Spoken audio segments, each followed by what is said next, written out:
Isang kalugod-lugod na araw sa inyo mga bata.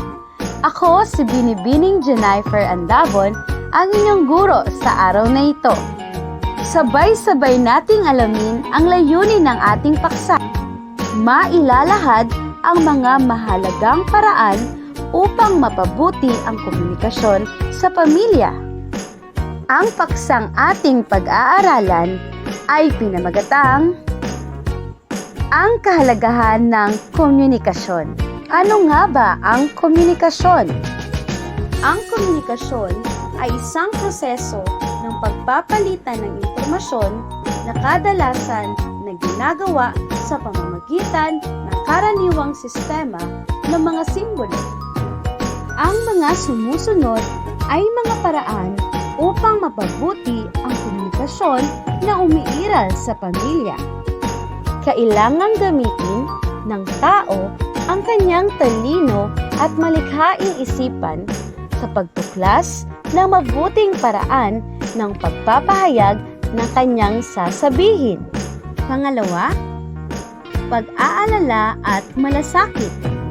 Care and concern.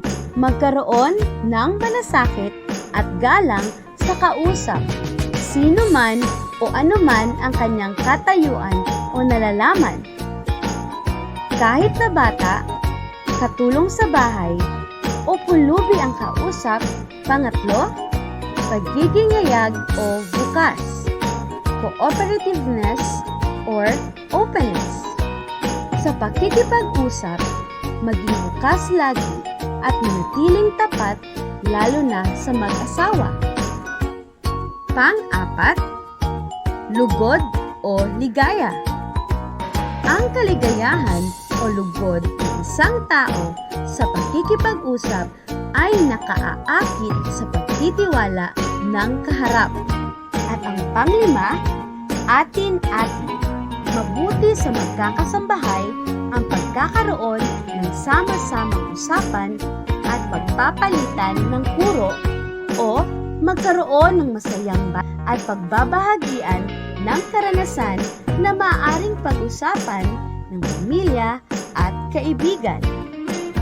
Ngayon, dumako naman tayo sa mga katanungan upang sukatin ng inyong natutuhan. Pagtatasa ng pagkatuto. Una, ano-ano ang mga kaalamang natutunan hango sa mga larawan o aralin?